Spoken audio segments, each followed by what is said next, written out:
there's another character, right, that is always been around that region, and particularly in Mali, and that's France, who's been there. I mean, well, it was there with colonialism. It's always had bases, I suppose. And then it got very involved after 2012. Where does France, particularly, like, so there's France has been around. France is a factor with, peacekeeping and having soldiers there.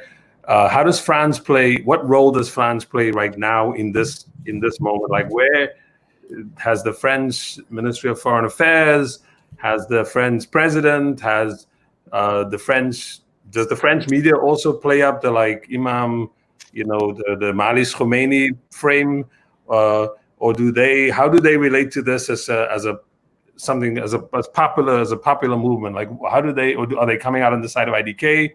Like, how does this play out for the French? Like, what's their role in all of this? Oh, I should say. Well, okay, I can. You want to start? Okay. I forget my own advice sometimes. I'm like, I'm going to say something. Yeah. Well, I think France is not only around.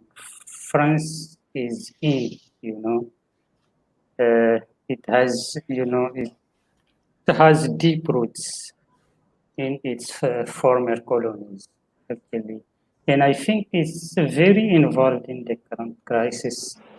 It's not taking the front seat in it, but it communicates through the ECOWAS, because the communication of the French foreign affairs ministers always supports what the ECOWAS suggests to the crisis, the recommendations the ECOWAS has made during the visits here.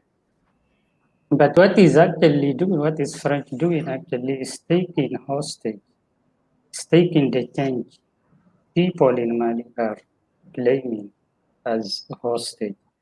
I think French are afraid for the failure, at least the relative failure of not only the Barkhane mission in Mali and the UN missions, they called for, they sponsored in Mali.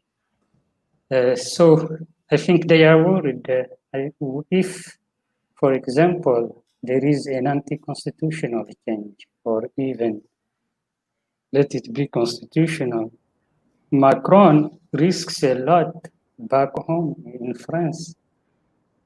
So the failure, people there in France may, or the electorate, his electors can, how can I say, sanctions him, or withdraw their trust.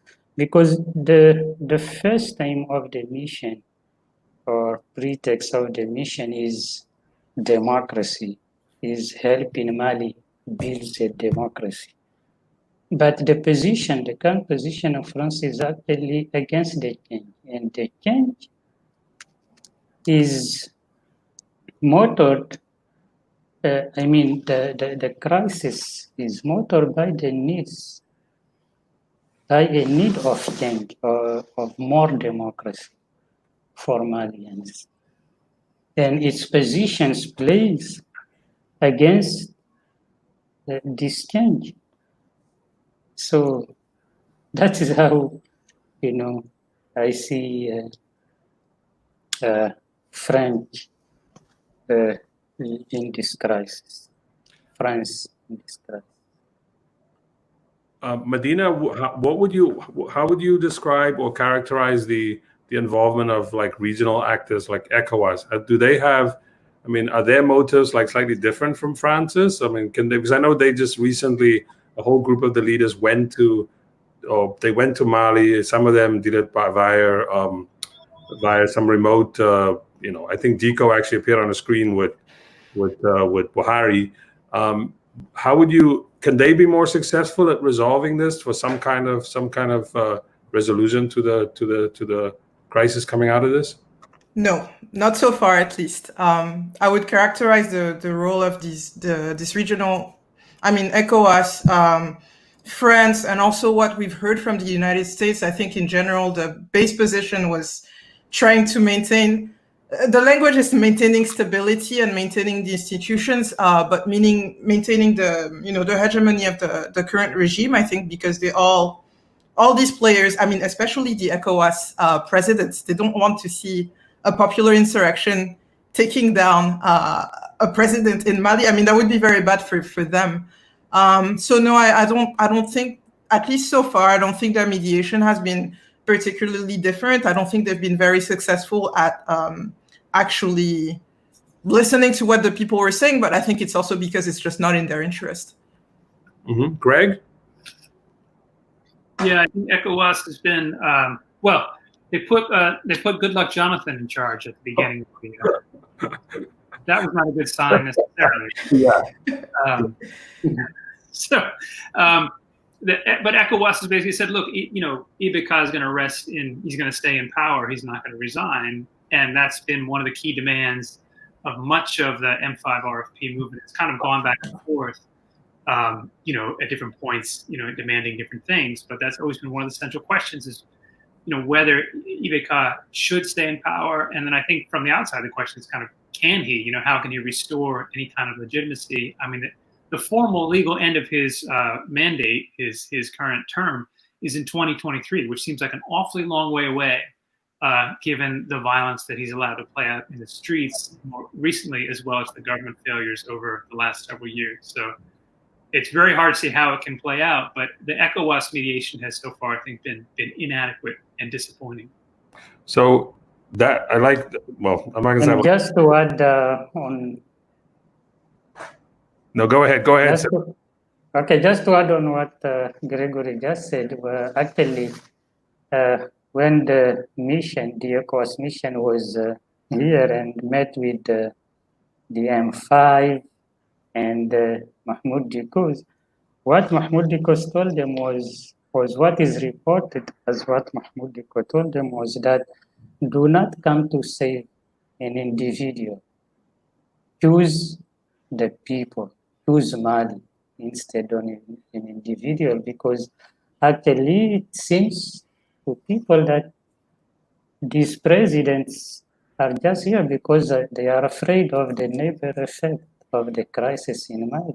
And they have many things in common. These are not symbols of democracy in the Francophone West Africa.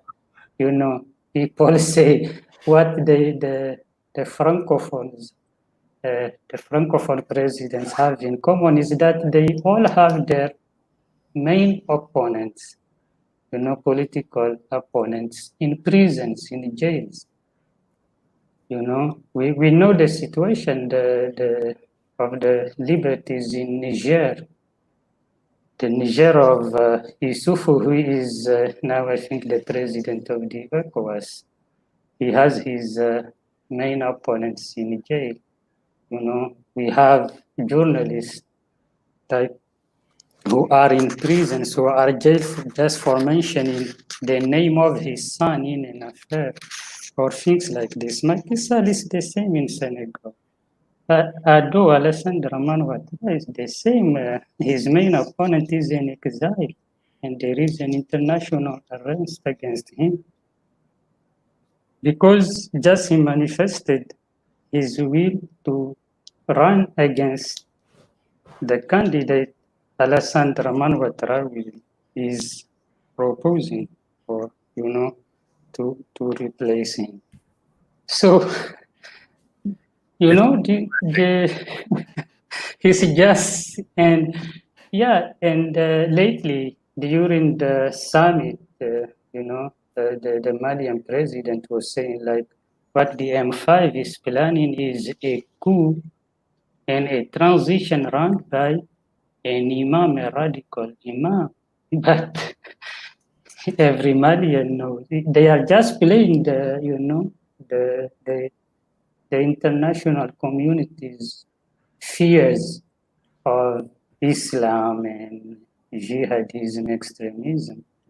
But, every Malian knows Mahmoud Dikouz is not that radical, or at least he never manifested like, extreme radicalism.